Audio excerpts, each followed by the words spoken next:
வார்த்தை தமிழுக்கு வழங்கிய தமிழ்வேந்தன் கம்பன் இருந்தான். அரசியலில் புலிச்சோர நாடறிந்த புகழேந்தி அங்கிருந்தான்.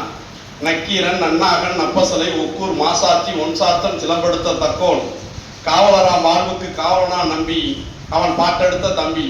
எத்தனை பேர் அத்தனை பேரும் மொத்தமாய் கூடி நின்று யாப்புலா பாடலினும் யாரதரும் கவிதையினும் மாப்பலா போட எண்ணி மடியிலே வாங்கி கொண்டு காப்பில்லா தமிழர் நெஞ்சில் காலமெல்லாம் வாழ்ந்து வருகின்ற முப்புள்ளா தாயே, என் முத்தமிழ் தாயே, உன் பொற்பாதம் தொட்டு வணங்குகின்றேன். தமிழகத்தில் வரலாற்று சிறப்புமிக்க உலக தமிழ் சங்கத்திலே இந்த சின்ன மகன் பேச்சினை தொடங்குகின்றேன். இந்த நல்லதொரு வாய்ப்பை வழங்கிய உலக தமிழ்ச்சங்கம் உசிரிக்கு என்னுடைய முதற்கண் வணக்கத்தை பணிவோடு தெரிவித்துக் கொள்கிறேன். இந்த நிகழ்ச்சியிலே கலந்து கொண்டிருக்கின்ற போற்றுவதற்குரிய இந்த முசிறி தமிழ்ச்சங்கத்தினுடைய தலைவர் ஐயா அவர்களுக்கும், செயலாளர் ஐயா அவர்களுக்கும், பொருளாளர் அவர்களுக்கும், துணைத் தலைவர், துணை செயலாளர்களுக்கும், போற்றுதலுக்குரிய ஐயா கவிஞர் தேசிய நல்லாசிரியர் கவிஞர் மணமேடு குருநாதன் ஐயா அவர்களுக்கும், என்னை அன்போடு அழைத்து இந்த வாய்ப்பினை வழங்கிய இந்த தமிழ்ச்சங்க நம்மளுடைய தலைவர் அனுமதியோடு பெற்ற ஆசிரியர் ஐயா சிவராஜ் ஐயா அவர்களுக்கும், மற்றும் இந்த நிகழ்ச்சியிலே கலந்து கொண்டிருக்கின்ற அன்பிற்கினிய அனைத்து தமிழ் ஆர்வலர்களுக்கும், திருக்குறளை அழகாக பல்வேறு கருத்துக்களை சினிமா பாடலோடு எடுத்துரைத்து பள்ளி மாணவர்களுடைய மனதிலே பதிகின்ற வகையில் எளிமையாக எடுத்துரைத்த ஐயா அவர்களுக்கும், என்னோடு வருகை தந்திருக்கின்ற குளித்தலை தமிழ்ச்சங்கத்தினுடைய பொருளாளர் எனது அருமை நண்பர் வழக்கறிஞர் மகேந்திரன் அவர்களுக்கும், அன்பிற்கினிய வங்கியிலிருந்து வருகை தந்திருக்கின்ற நண்பர்களுக்கு என்னுடைய முதல்கண் வணக்கத்தை தெரிவித்துக் கொள்கிறேன். இன்றைய நீதி இலக்கியமும் அழியா செல்வம் கல்வியும் என்ற தலைப்பை இந்த முசிறி தமிழ்ச்சங்கத்திலே உரையாற்றுகின்ற வாய்ப்பை பெற்றிருக்கிறது. கல்வி என்பது உலகத்தில் மிகப்பெரிய ஒரு அழிக்க முடியாத செல்வம். அதனால்தான் சொன்னார்கள், வெள்ளத்தால் அழியாது, வெந்தலால் வேகாது, வேந்தராலும் கொள்ளத்தான் முடியாது, கொடுத்தாலும் நிறைவின்றி குறைவுறாது, கல்வருக்கோ பயமில்லை, காவலுக்கு மிக எளிது, உள்ளத்தே கல்வி என்னும் செல்வம் வைத்துக் கொண்டு வெறும் செல்வம் தேடி உணர்கின்றாரே அப்படிங்கிறான். நீ செல்வம் செல்வம் என்று ஒரு மனிதன் ஓடிக்கொண்டே இருக்கிறான். வாழ்க்கையில் ஒரு மனிதனுக்கு மிகப்பெரிய அறியாத செல்வம் எது என்று சொன்னால் கல்வி செல்வம்.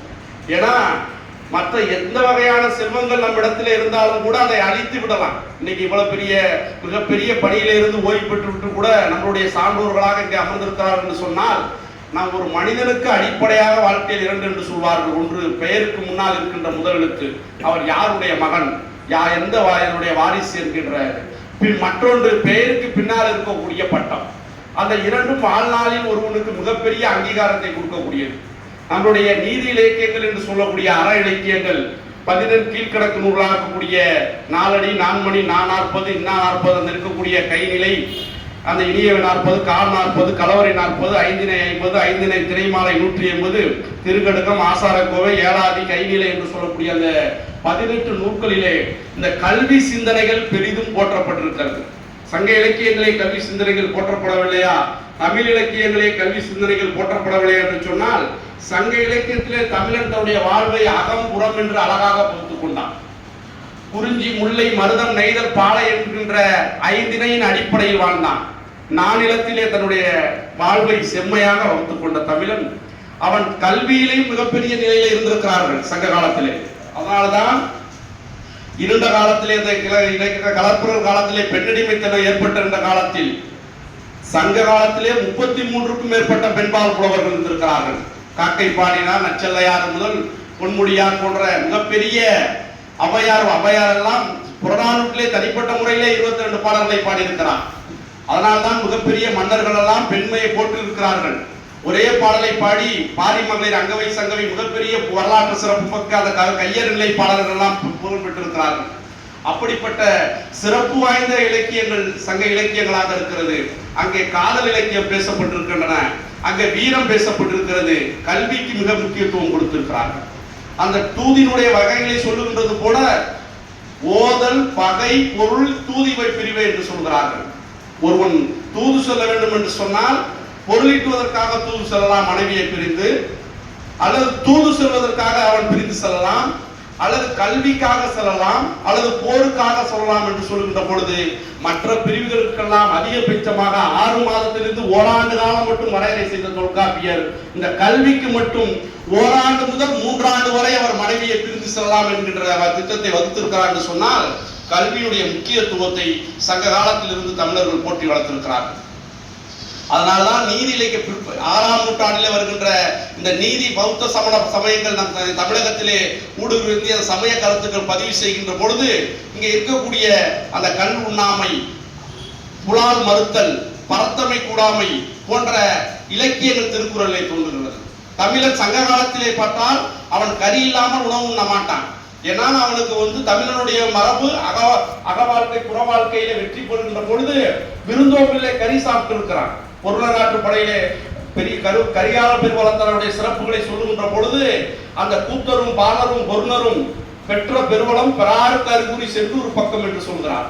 வறுமையிலே வாடி தன்னுடைய வீட்டு அடிப்பிலே பூனை குட்டி போட்டிருக்கிறது. அப்ப பூனை குட்டி போட்டிருக்கிறது என்று சொன்னால் என்ன நிலை? சாப்பாடாக்கி பல மாதங்கள் ஆகிவிட்டது. சூடு இருந்தால் அங்க போய் பக்கத்துல போகாது, ஓடிடும். அப்ப அந்த வறுமையில் இருக்கின்றவர்கள் கூத்தர் பாணர் விரலிகள் எல்லாம் கரிகால பெருவளத்தனை பார்க்கிறார். அந்த எதிரே வருகிற சொல்லுகிறார், நானும் உன்னை போலதான் வறுமையில இருந்தேன், அவரை போய் பார்த்தேன் மன்னனை, நீயும் போய் பாரு என்று சொன்ன பொழுது அங்கே செல்லுகின்ற அந்த கூத்தர் பாணர்கள் எல்லாம் அழைத்து, எப்படி அழைக்கிறாய்? தாய் உள்ளத்தோடு அழைக்கிறார். எப்படி ஒரு தாய் குழந்தையை பல நாட்கள் பார்க்காமல் இருந்து மீண்டும் ஒரு தாய் குழந்தையை பார்த்தால் என்ன மற்றற்ற மகிழ்ச்சி கொள்வாளோ அதை போல அவளை அழைத்து செல்கிறார். கிழிந்த ஆடை, மெலிந்த தேகம், வறுமையில் வாடிய முகம், உணவை பார்த்து பல நாள்கள் உப்பில்லாத கீரையை சாப்பிட்டிருக்கிறார்கள். அப்ப அந்த அவங்களை கூட்டிட்டு போய் புத்தாடைகள் கொடுத்து, ஆபரணங்கள் கொடுத்து, விளையாட்டு பொருள் எல்லாம் கொடுத்து, அருகம்புல்லை மட்டுமே சாப்பிட்டு வளர்ந்த ஆடினை நெய்யிலே வறுத்து கரியை, ஆட்டுக்கரியை, அருகம்புல்லை மட்டும் சாப்பிட்ட ஆடு, கொழுப்பு நிறைந்த ஆடு, அந்த ஆட்டை நெய்யிலே வறுத்து அந்த விருந்தினருக்கு படைக்கிறான். இது எப்படி படைக்கிறான்? கூத்தருக்கு பக்கத்துல உட்காந்துக்கிட்டு, இப்ப நம்ம எல்லாம் வீட்டுக்கு வந்துட்டா போதுமா போதுமான்னு நம்ம கேட்கறோம். அப்படி கேட்க கூடாதுங்கிறாங்க. வேணுமா வேணுமா என்று கேட்கணும். தமிழுடைய விருந்தோம்பல் பண்பு அல்லியலாயினும் விருந்து வரி போக்கும் உள்ளை சான்ற கற்பினல் என்கிறார். நடுசாமத்துல ஒரு மனிதனுக்கு நடுசாமம் தான் தூக்கத்தினுடைய மிகப்பெரிய உச்சம். அப்படி தூங்கி கொண்டிருக்கின்ற நேரத்தில் ஒரு கதவை தட்டி விருந்தினர் வந்து விட்டார் என்று சொன்னால் இன்னைக்கெல்லாம் கதவை திறக்க மாட்டோம். ஆனா என்ன பண்ணிருக்கான்? அந்த நேரத்தில் இருந்த அந்த குடும்பத்தினுடைய தலைவி, தமிழ்நாட்டினுடைய அந்த பாரம்பரிய மிக்க பண்பாட்டின் சிகரமாக விளங்கிய அன்றைய பெண்கள் அல்லியலாயும் விருந்துவரின் நோக்கும் முல்லை சான்ற கற்பினர். எப்படி முல்லை மலர் மலர்ந்தால் அந்த முகம் மகிழ்ச்சியோடு இருக்குமோ அதை போல நடுசாமத்தில் வந்த அந்த விருந்தினர்களை அழைத்து உணவு பரிமாறினார்கள். அப்ப என்ன பண்ணாங்க? கரிகால பெருவளத்தன் அந்த கரியை எடுத்து அள்ளி அள்ளி வைத்துக் கொண்டே இருக்கிறார். அதை சாப்பிட்ட அந்த கூத்தர் பாணருக்குலாம் கடவாப்பொழி வழி எடுத்துருச்சான். கறி நம்ம அதிகமா சாப்பிட்டோம்னா ஆயிரும், கடவாப்பொழி வழியாக ஆரம்பிச்சோம். போதும் போதும் என்று சொல்லுகின்ற அளவுக்கு விருந்தோம்பல் செய்த தமிழருடைய பண்பு விளங்குகின்றது. இப்படி சிறப்பு பொருந்திய வாழ்க்கையில் இருந்த தமிழர்கள் அங்கே அசைவ உணவை விரும்பி சாப்பிட்டிருக்கிறார்கள்.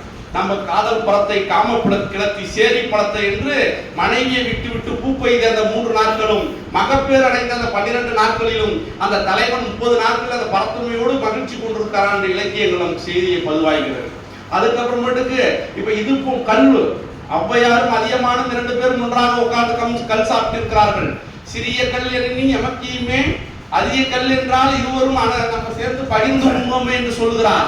அப்படி இந்த நிலையில் இந்த சமண பௌத்த மதங்கள் 6ஆம் நூற்றாண்டிலே தமிழ்நாட்டிற்குள் தன்னுடைய வளர்ச்சியை பெறுகின்ற பொழுதுதான் இந்த நீதி இலக்கியங்கள் என்று சொல்லக்கூடிய அற இலக்கியங்கள் தோன்றுகின்றன. அவர்கள் கல்விக்கு முக்கியத்துவம் கொடுக்கிறார்கள். அதனால்தான் சமண பள்ளிகளாக இருந்த பள்ளிகள் எல்லாம் அந்த பேர்ல இன்னைக்கு நம்ம பள்ளிக்கூடங்கள் தொடர்கிறது. சமணர்கள் ஏற்படுத்திய அந்த பள்ளிகள் நமக்கு கல்வியினுடைய முக்கியத்துவம். அப்ப கல்விக்கு அவர்கள் மிகப்பெரிய முக்கியத்துவம் கொடுத்திருக்கிறார்கள். ஔவையார் சொல்கிறார், ஓதாமல் ஒரு நாளும் இருக்க வேண்டாம்.